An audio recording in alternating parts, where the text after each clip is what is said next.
시작하십시다. 13페이지. 따르 기업에 관한 규례.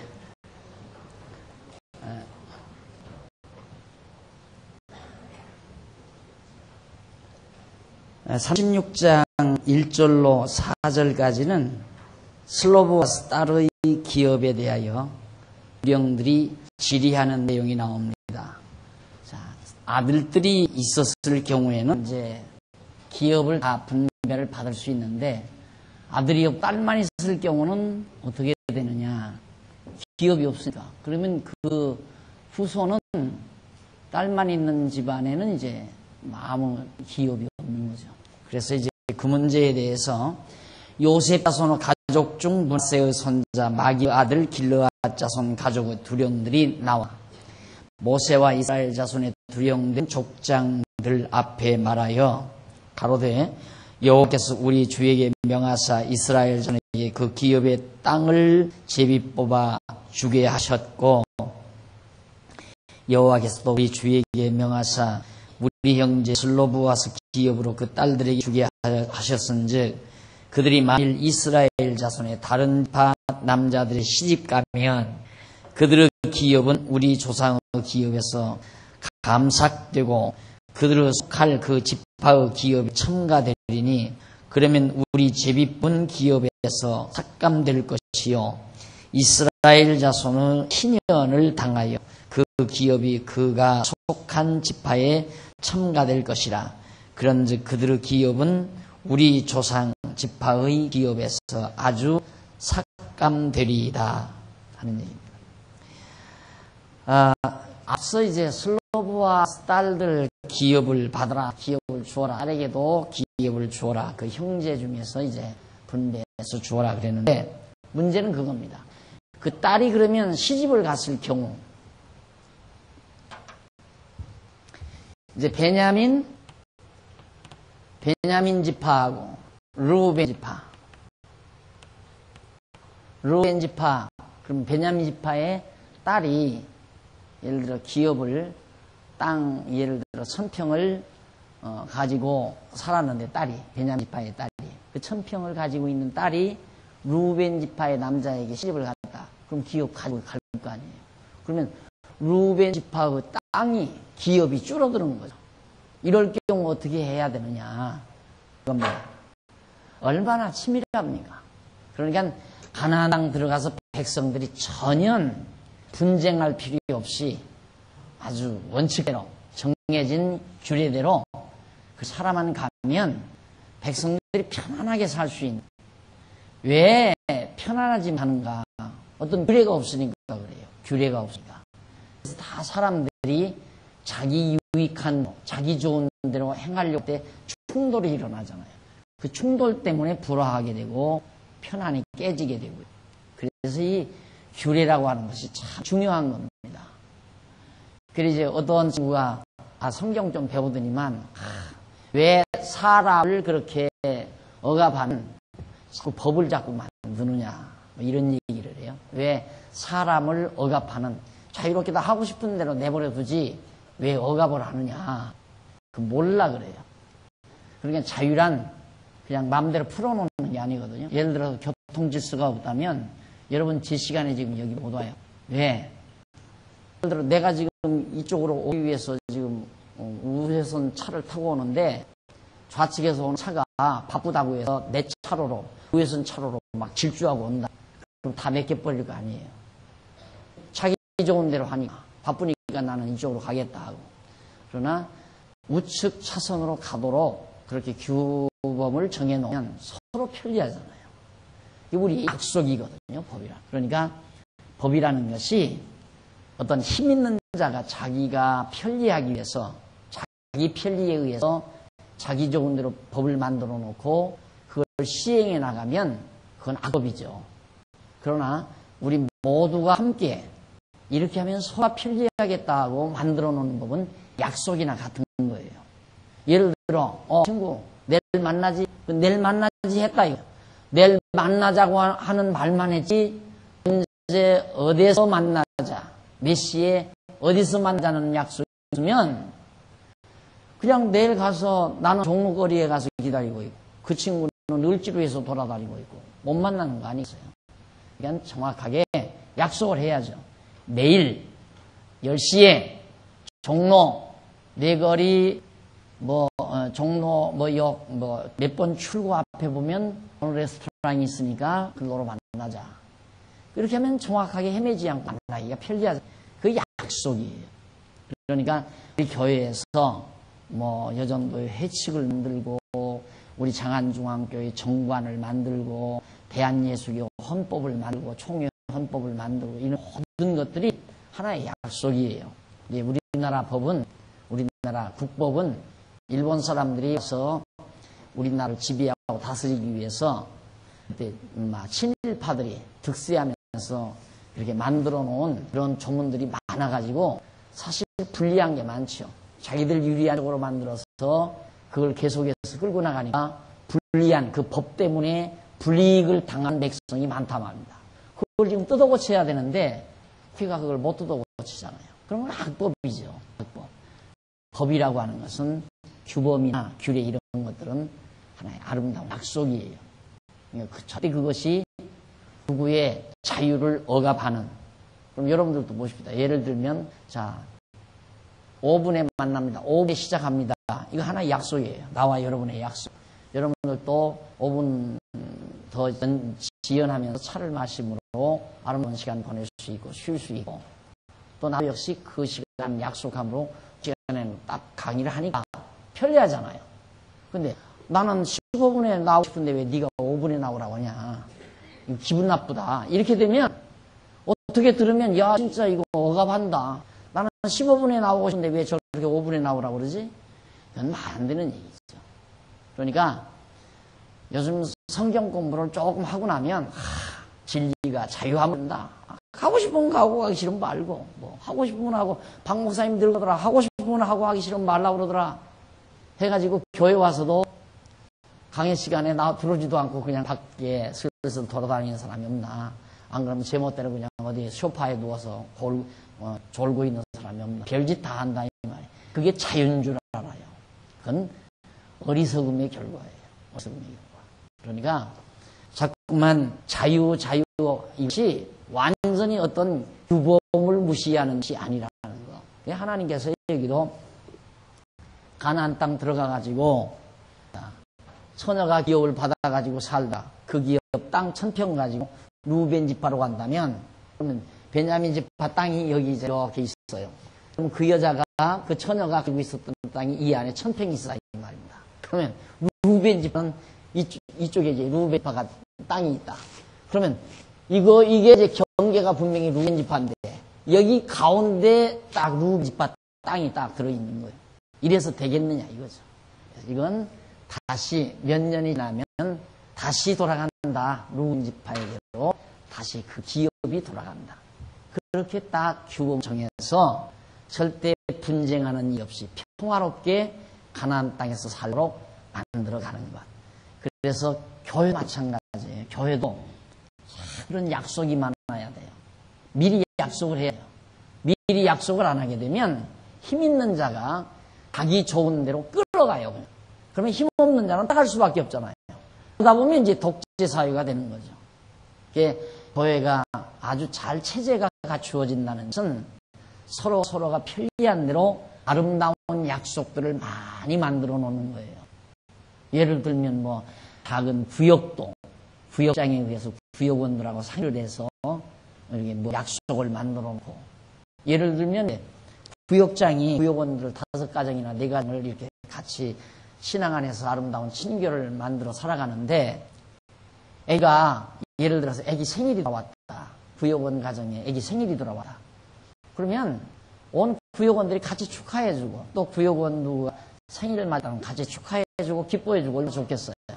아유 아무개 집사님 우리 구역에 아무개 집사님 아무개 성도가 생일에 우리 같이 차 마시지 이렇게 이제 그냥 순간순간 그러는 것보다 5가정 식구들이 딱 만들어서 만나가지고 우리 구역원들 생일날에는 같이 차 마시기로 하자. 그래서 차 마시는 데는 과일하고 비스켓만 반드시 그 이상 만드는 건 벌금을 내기로 하자. 뭐 이런 식으로 이런 법을, 그런 규범을 만들어 놓을 수 있잖아요. 그러면 같이 생일날 만나 축하해주고 함께 하나님 앞에 감사하는 마음 가지고 참 마시며 신앙 안에서 진리 안에서 대화도 나누고 성도의 친교를 만들어갈 수가 있는 것들이죠. 이런 것들이 누가 그렇게 하라고 해서 하면 아무런 의미가 없어요. 그냥 자기들 스스로 하고 어떻게 하면 우리 교건들이 재밌게 즐겁게 그리스도 안에서 신앙 안에서 아름답게 살아갈 수 있을까? 그게 자꾸 하나님께 지혜를 구해서 그런 지혜들이 만들어져야 돼요. 그럼 그 지혜가 만들었을 때 모여서 이렇게 하면 참 그거 참 좋겠네. 그러면 서기가 써. 그래서 써서 만드는 거 규범이에요. 우리 구역원들은 생일이 맞아지면 그 생일날 우리 함께 모여서 몇 시쯤 퇴근 시간 몇 시쯤 온 가족들 다섯 가족들이 함께 모여 간단히 예배드리고 그리고 차 마시고 그리고 친교하면서 시간을 보내기로 한다. 거기다 또 하나 더 첨가한다면 케이크 10,000원 주면 사나? 10,000원짜리 있어요? 네, 10,000원짜리 케이크 하나 사면 되잖아요.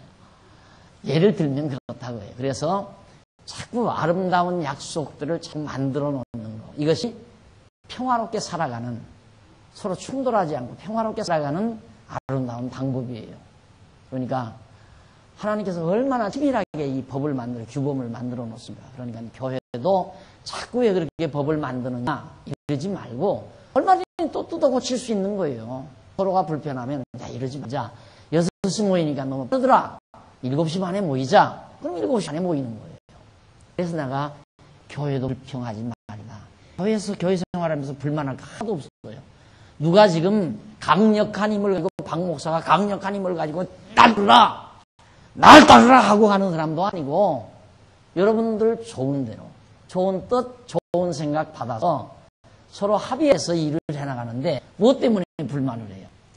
설령 그럴 수는 있죠.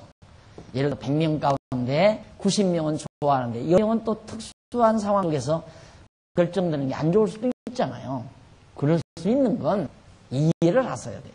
공동사회를 해나가는 데서 내가 좀 불편하더라도 다수의 많은 분들이 그걸 원하는데 나도 가능만 하면 그렇게 협력을 해야 되겠다. 이게 무엇이지요? 그게 인격이고 나는 반대. 90명 다 좋아해도 나는 반대. 끝까지 반대하면서 그냥 불평을 만들어 놓고 여기 가서 불평하고 저기서 불평하고 그건 인격이 아니에요. 그럼 공동사회 하지 마. 그 사람은 섬 따라로 혼자 보내든가 해버려야지.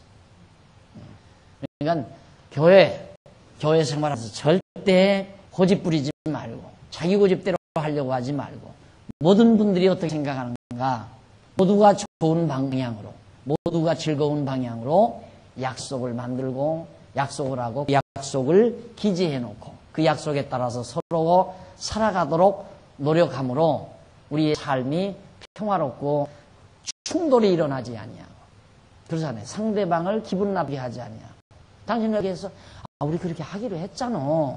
그러면 끝나잖아요. 그랬던가? 그러면 끝나는 거예요. 그런데 아무런 약속도 없이 자기 혼자 일절질러 놓으면 상대방이 있다. 당신 왜 그렇게 해? 그러면 이제 거기서부터 말싸움이 벌어지는 거예요. 하고 싶은가 했다. 나는 하기 싫은데 왜 그랬어? 그러면 이제 싸움이 나는 거예요. 머리채를 잡든가 머리가 터지든가 안 그래요? 그러면 이제 사이가 불안한 거고요. 우리 시끄러운 거고요. 그래서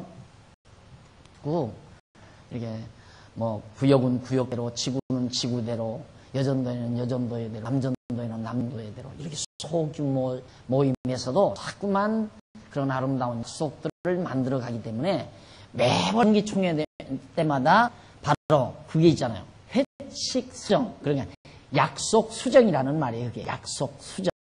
회칙을 수정한다는 말은 우리의 약속을 바꾸자. 왜? 지난번까지는 6일째 근무 시간에 그런 날짜를 정했지만 이제는 5일째 근무 사회에서 우리가 사니까 토요일 날 만나는 것보다는 금요일 오후 저녁에 만나는 게 좋겠다. 왜? 토요일 날 어디 떠날 사람도 있을지 모르니까 이럴 수도 있잖아요. 그러면 약속의 날짜를 금요일에서 토요일로, 토요일에서 금요일로 이렇게 옮길 수 있는 그게 수정하는 거랍니다. 회칙 수정. 그러니까 우리 교회도 그러잖아요. 그렇게 불만스러운 것이 있으면 내 마음에 안 드는 것이 있으면 다 이렇게 올라가서 소위 정관 수정, 그게 있어요. 정관 수정안. 공동체 정관 수정하잖아요. 그때 이제 정관이 수정하도록 우리 교회의 약속, 우리 교인 전체의 약속이 수정되도록 바꾸어지도록 그렇게 이제 각 부서에서 의견 수렴해서 그걸 헌의사항이 올라오고 헌의사항이 당위로 올라오면 당위는 최종적으로 수정을 만들어서 공동회의에 내놓고 이거 바꿀까요? 바꾸지 말까요? 묻는 거란 말입니다. 그런데 불평할 거 있어요. 좀 한 1년 살아가다가 불평스러워도 한 기간은 참아야 돼. 공동회 한 날까지는 불평하지 말고 참으란 말입니다. 참고 그 불평 마음에 들지 아니하는 것이 고쳐지도록 미리 예를 들면 내가 지금 예를 들어서 제3남전도 회원이란 말입니다. 그럼 뭔가 교회에 박 목사 그냥 그 한 시간 내내 강의를 하는데 아예 지겹다. 그러니까 그러지 말고 30분으로 줄였으면 좋겠다. 이 의견이 그렇다 이 말이에요. 그럼 물론 정관에는 뭐 1시간 강의한다 그런 내용은 없어요. 정관에 있는 대로 왜 계획연보를 하라고 하냐. 계획연보 버리자. 하고 싶으면 하게 하도록 그냥 연본 안에 계획연보, 감사연보 이런 여보 그런 종류를 싹 없애버리고 그냥 연보 하나로 해서 하고 싶은 사람 하고 하기 싫은 사람 하지 말도록 그렇게 하자. 그런 생각이 내가 들었다. 그러면 내가 탐남전도에 정기총회 때 내가 소속된 예를 들어 전도부에 소속됐으면 전도부 아니면 교육부에 소속되면 교육부에서 부원들이 모였을 때 우리 교회 정관 그 연보 그건 좀 고쳤으면 쓰겠다. 이런 이제 그 교육부원들이 뭐가 찬성한다. 그럼 교육부장이 정기총회 할 때 우리 건의합시다. 헌의사항 교육위원회에 전교위원회 헌의사항 우리 장안중앙교회 정관에 연보하는데 연보 총목을 싹 없애버리고 그냥 연보해놓고 그냥 하고 싶으면 하고 말고 싶으면 말라 이래 고치자. 거기 통과됐어요. 통과되면 그게 남전도연합회로 올라와요. 남전도연합회로 올라오면 그게 또 통과돼서 총연합회로 올라와요. 총연합회에서 그게 통과가 되면 전교위원회로 올라와요. 전교위원회에서 통과되면 당회로 올라와요. 당회에서 허락되면 바로 공동회에 바로 올라가요. 정관 수정안이 올라간다 이 말이에요. 그렇게 해서 통과가 되면 그다음 계획연보도 없어지고 감사연보도 없어지고 다 없어버리고 그냥 연보 이렇게 딱 하나 해서 하고 싶으면 하고 하기 싫으면 말자. 이런 식으로 딱 정관이 고쳐지면 그렇게 하는 거예요. 그런데 다른 사람은 다 괜찮다고 생각하고 혼자 싫다고 불평하고 다니면 되겠어요. 그게 안 되는 거죠. 모든 사람이 좋아하면 모든 사람이 좋은 대로 그냥 자기도 좀 불편해도 참아야 공동사회를 해나가는 거죠. 어차피 우리는 시간 세계 속에서 살아가니까 내가 조금 불편해도 상대방이는 유의할 수도 있죠. 이런 것들이 있으니까 그걸 인정을 하고 절대 불평불만하지 말고 평화롭게 살기 위해서 하나님께서도 이런 치밀한 규범들을 다 만들어 놓잖아요. 그걸 보면 율법이란 꼭 인간을 괴롭히려는 것이 아니라 참 우리 성도들이 이 땅에서 편안하게 살도록 만들어 가시는. 그래서 사랑은 모든 율법의 완성이라고 그러잖아요. 결국은 모든 성도가 사랑으로 화목하며 살 수 있는 사랑의 약속들을 많이 만들어서 살아가면 모든 율법은 다 이루어지는 거예요.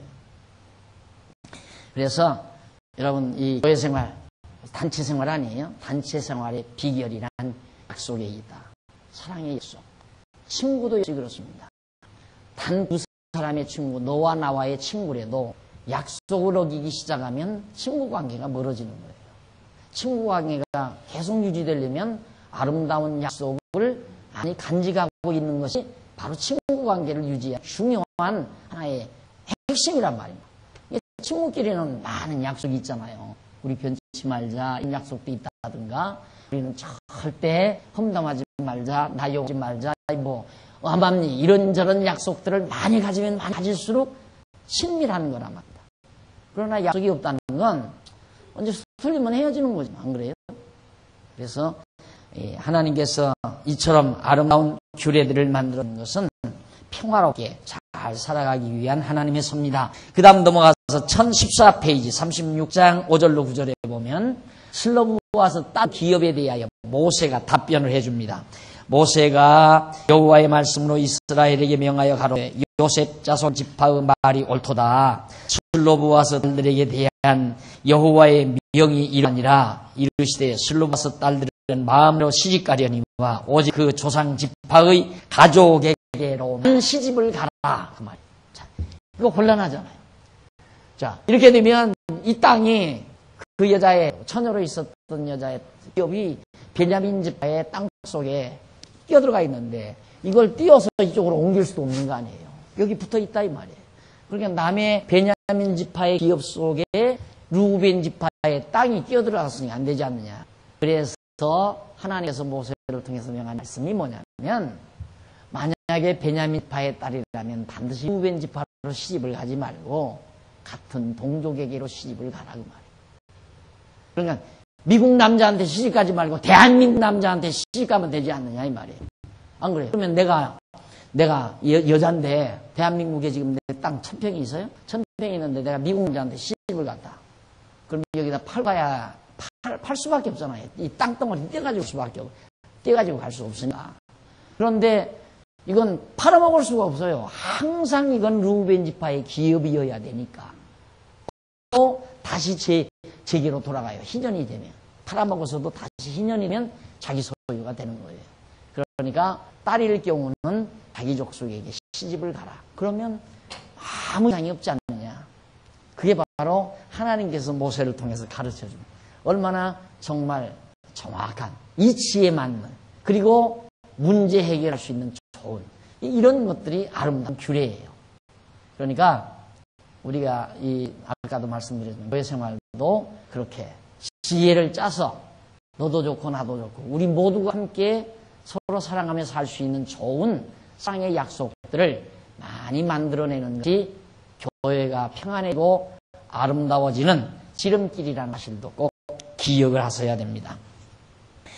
그리하면 이스라엘 자손의 기업이 이 지파에서 저 지파로 옮기지 않고 이스라엘 자손이 각기 조상 지파의 기업을 지킬 것이니라 하셨나니 이스라엘 자손의 지파 중 그 기업을 이을 딸들은 자기 조상 지파 가족되는 사람에게 시집 갈 것이니라. 그래서 이제 그 법을 그것을 이제 이런 경우를 꼭 이런 경우는 아니지만 루시 이제 이방 여자네. 이방 여자인데 엘멜렉의 아들이 시집 와가지고 남편이 다 죽었단 말입니다. 이게 과부가 됐잖아요. 왔는데 기업은 이제 며느리가 루시 가진 거예요. 기업을. 그러면 루시 예를 들어서 루시 유다지파 땅 속에 이게 유다지파라며. 유다지파 땅 안에 루시라는 이방자가 이렇게 기업을 땅을 가지고 있는 거예요. 가지고 있는데 만약에 이 여자가 만약 그대로 살다가 죽어버리면 이 땅을 이을 자가 없잖아요. 이 땅 주인이 없어져 버린다 그 말이에요. 그러니까 바로 이 루시라는 이방 여자가 이 땅을 이제 자기 남편의 땅이니까 유다지파 족속의 땅이었으니까 부인인 아내가 되었던 이제 루시라는 땅이 됐다 이 말입니다. 그대로 살다가 아들이 없이 죽어버리면 이 땅을 기업으로 이을 자가 없기 때문에 그래서 유다지파 가운데 가장 친족 중에 가까운 보아스라는 남자에게 시집을 간 거예요. 그러니까 자연히 시집가서 아들을 낳으니까 그 아들에게로 이 땅이 그냥 유다지파 자손 아들에게로 그냥 이 기업이 이어지는 거예요. 이어져서 나중에는 그가 점점 또 아들을 낳고 아들을 낳아서 다윗왕을 낳았죠.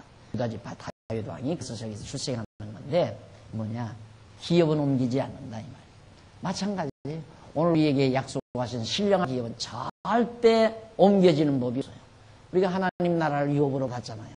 하나님 아들이 돼가지고 우리들이 모두가 다 하나님의 자녀로서 하나님 나라를 유업으로 받았는데 이것이 내가 좀 어떻게 잘못했다고 해서 이 유업이 어디로 옮겨가거나 하나님 나라가 한 사람에게로 가거나 내가 천국 가서 받을 하나님의 나라의 유업을 이 씨가 받거나 딴 어떤 다른 사람이 받거나 그게 절대 없다고 말이에요.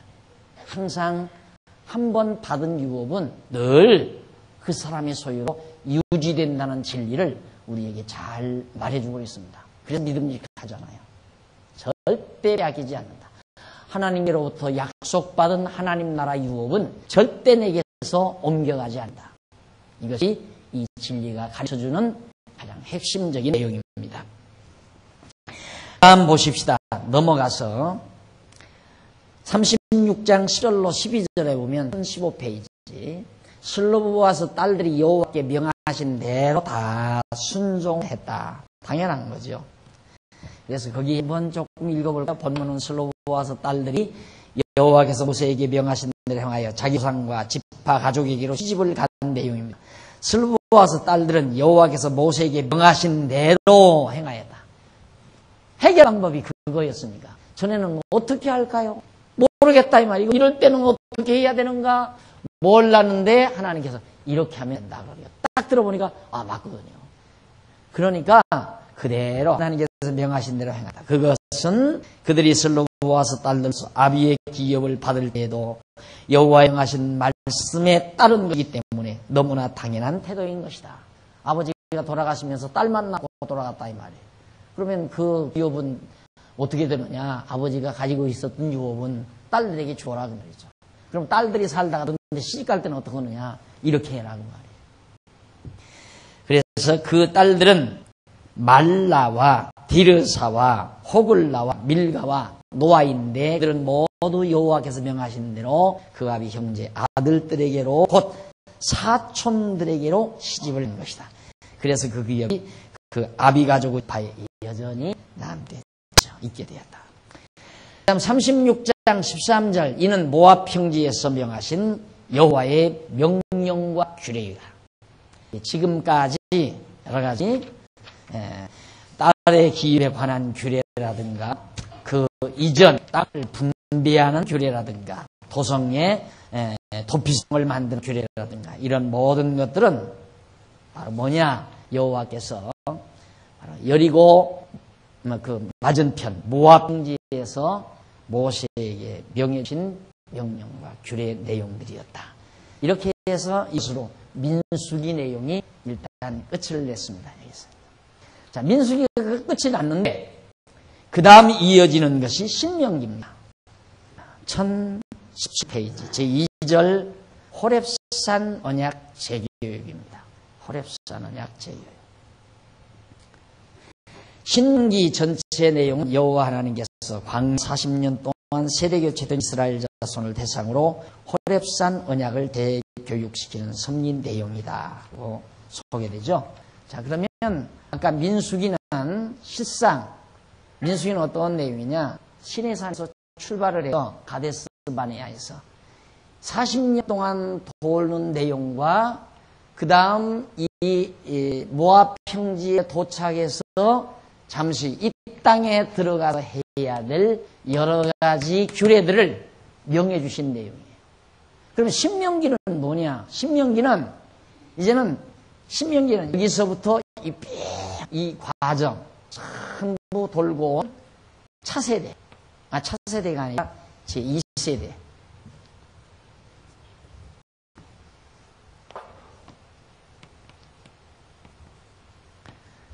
이 광야에서 태어난 세대, 그리고 에서 나올 때 20세 미만 된 사람들.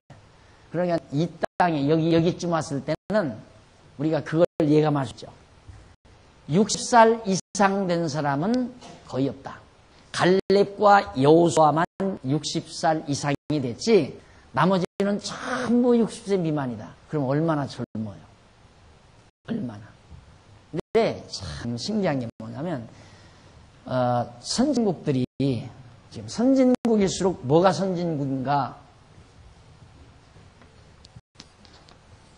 노인 숫자가 많은 게, 노인의 숫자가 많고 젊은이 숫자가 적어지는 게 이게 선진국. 미개한 국가는 반대 이거죠.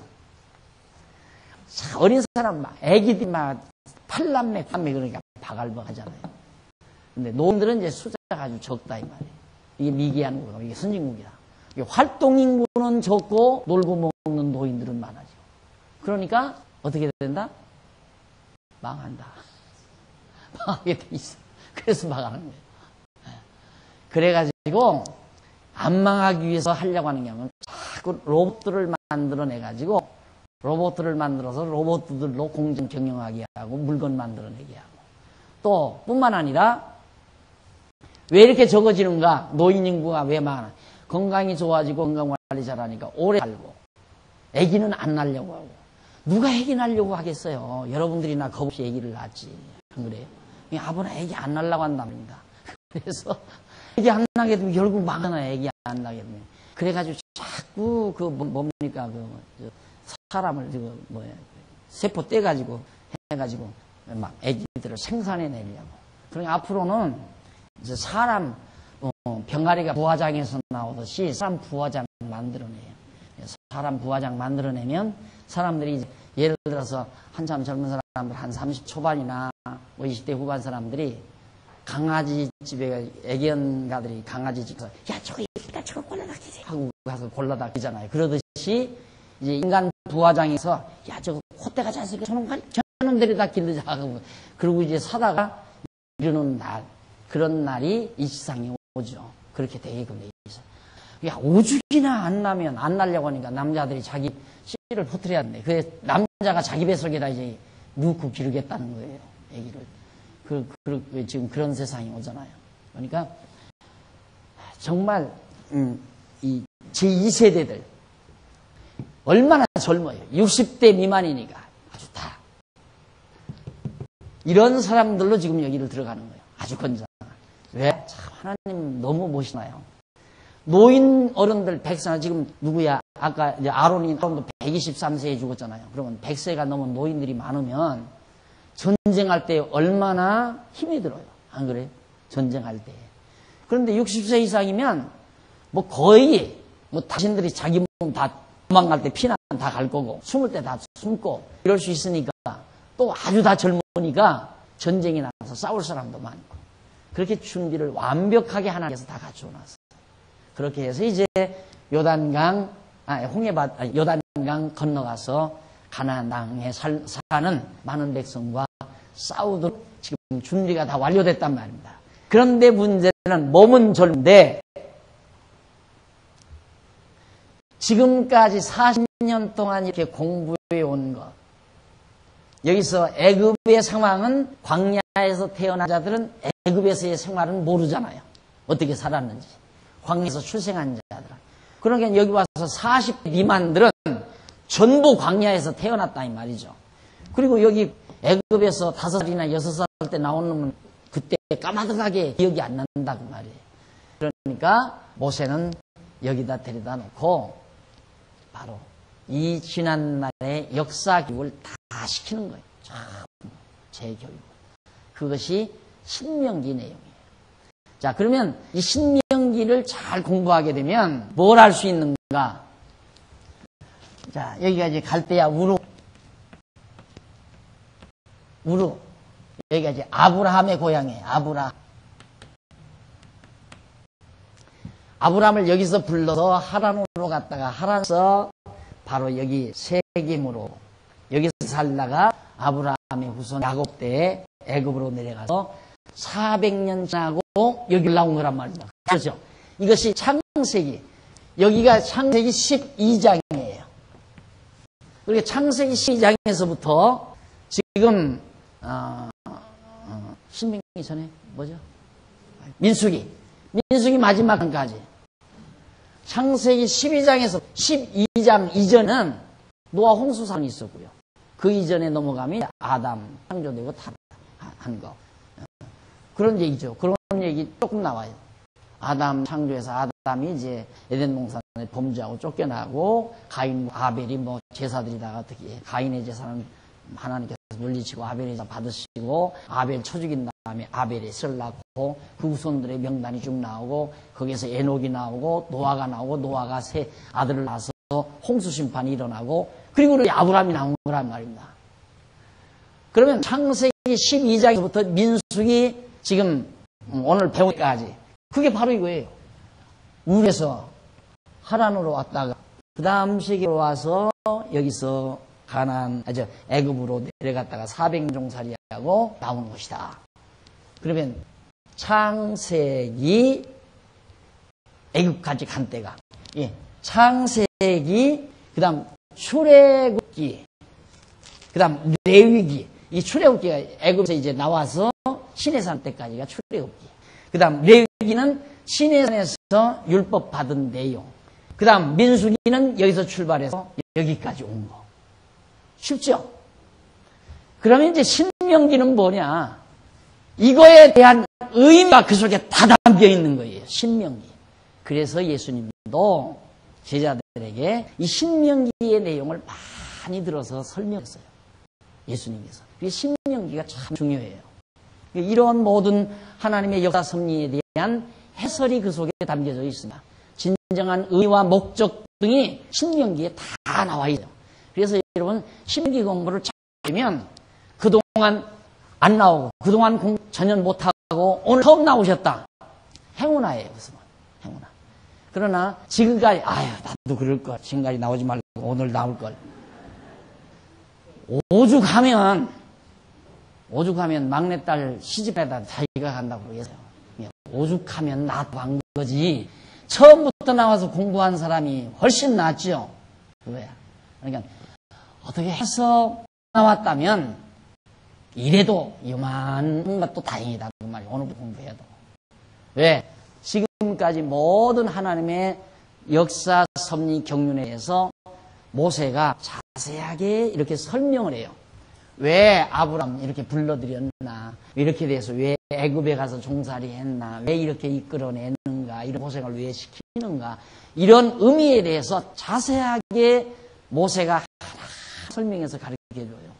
그러니까 그렇게 되면 5경을 다 아는 거죠. 창세기, 출애굽기, 레위기, 민수기, 신명기 5경이다. 구약의 5경 알아버리면 성경 완전히 성경의 그 핵심적인 내용을 싹 걷어잡는 거예요.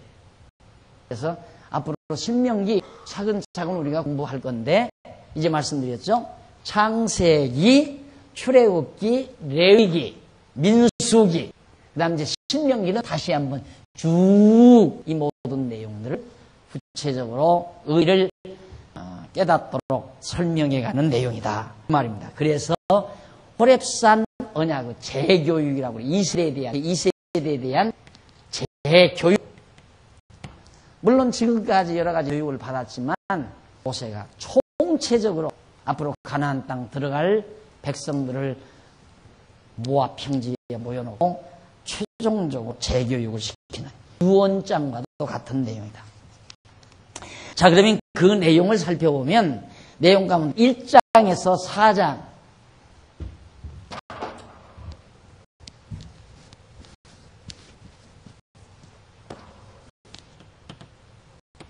신명기 1장에서 4장까지는 거기 나오죠. 여호와께서 모세로 하여금 이스라엘 자손에게 광야 생활에 대한 과거를 회고하며 권고하는 내용. 광야 생활. 이거에 대해서 말하는. 그럼 여기 이 광야 생활이거든요. 이 광야 생활을 얘기하는데 어떻게? 여기서부터 설명을 해요. 이거 다. 이래서 우리가 광야에서 이렇게 살았다. 이런 얘기예요. 그 다음 이제 5장에서 11장. 신명기 5장에서부터 11장까지는 호렙산 언약 가운데 계명에 대한 교훈. 계명. 그래서 시내산에서 계명 받았죠? 그런데 호렙산에서 다시 호렙산 계명까지를 포함해서 다시 교육을 시킵니다. 그 다음 12장에 18장.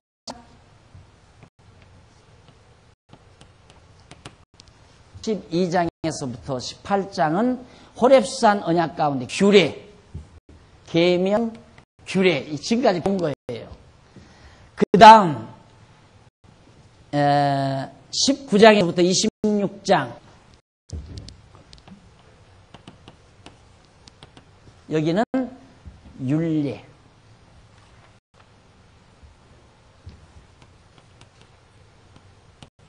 그 다음 27장에서부터 마지막 장까지죠. 27장에서부터 34장 복과 저주에 대한 약속. 34장? 34. 복, 저주, 약속과 권고. 자, 광야 생활 이거 다 가르쳐주고 광야 생활에 대해서 얘기해주고 하나님께서 명하신 계명과 규례와 윤리를 다시 한번 다 가르쳐줘요. 가르쳐주면서 이제 마지막에 복도 약속하고 저주도 약속을 해요. 여기서 여러분들이 그때 가서 또 공부하겠지만 중요한 것은 잘하면 복받고 못하면 저주받는다. 이렇게 여러분들이 이제 성경에 언론 보면 그렇게 나와 있어요. 그러니까 내가 잘만 하면 복을 받고 저주는 안 받겠구나. 내가 만약에 잘못하면 저주는 받고 복은 못 받겠구나. 이렇게 딱 생각이 굳어져 버려요. 그렇게 되면 이제 성경은 모르는 거예요. 그게 아니고 복도 주고 저주도 줄 것을 약속을 해요. 그러니까 복과 저주를 같이 받게 돼 있어요. 정해져 있다 이 말이에요.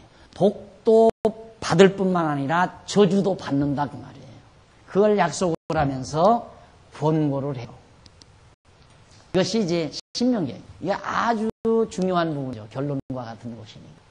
하나님은 복을 약속한 대로 복도 주고 저주를 약속한 대로 저주 줘요. 그러니까 그러면 뭐냐 이거. 우리는 여기서 복과 저주 딱 얘기만 나는 복만 받아야지. 여기에 우리의 생각이 집약되잖아요. 근데 그게 아니에요. 복과 저주를 주는 것은 우리의 관심은 복이냐 저주냐에 달려있지만 하나님의 관심은 복, 저주를 약속대로 언약대로 베풀어 짐으로 하나님은 언약대로 이루시는 여호와이심을 알게 하는 거예요. 그러니까 언약대로 복을 받아도 하나님은 정말 여호와이시구나. 그리고 언약대로 저주를 받아도 정말 하나님은 여호와이시구나. 하나님은 인간이 복을 받든 저주를 받든 하나님은 목적을 이루시죠. 그런데 오늘 우리 인간 편에서는 우리는 저주받으면 내 목적이 상실되잖아요. 난 복 받으려고 저주받았으니까. 여기에서 우리의 갈등이 있는 거예요. 하나님과 우리와의 갈등이. 하나님은 우리가 저주를 받아도 하나님 목적 달성돼요. 복을 받아도 하나님 목적 달성해요. 목적은 뭐냐면 하나님이 언약대로 이루시는 여호와인 줄이니까. 그러면 예를 들어 하나님께서 나에게 은기야 내가 너한테 복 주마 언약하고 복 줬어요. 그러면 내가 복 받아줘 이러면 안 된다 이 말이죠.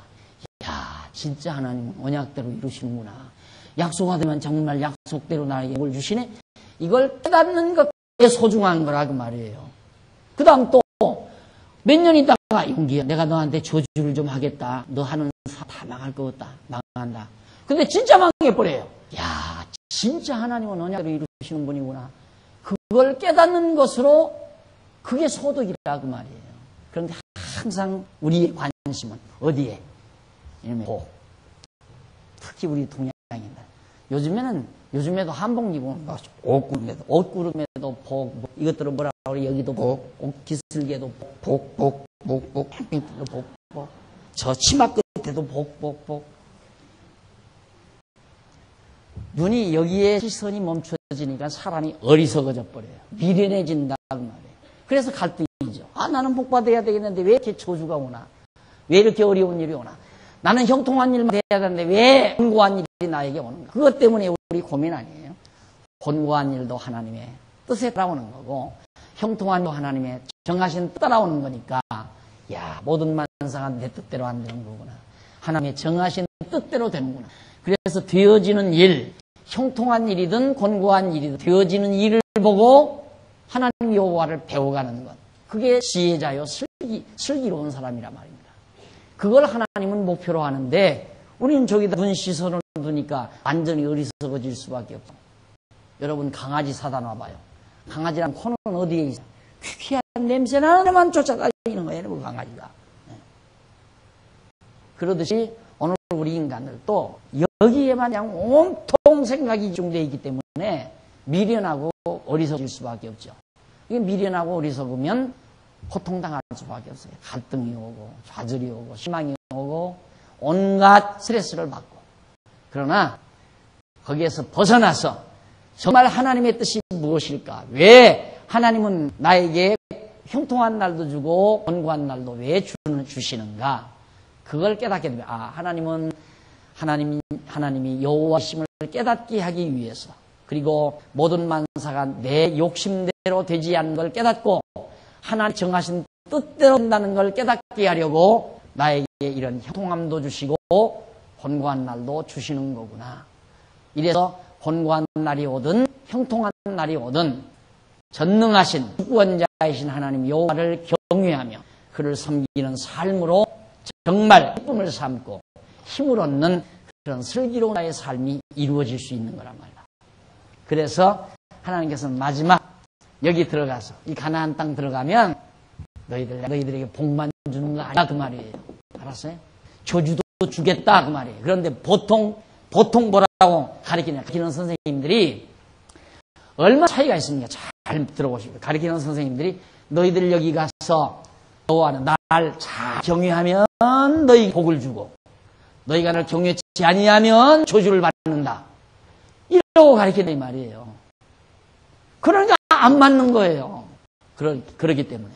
그래서 이제 인간 의지가 강요되고, 내가 가서 하나님 잘 경외하고 살면 복받고 하나님 경외하지 않으면 저주를 받는다.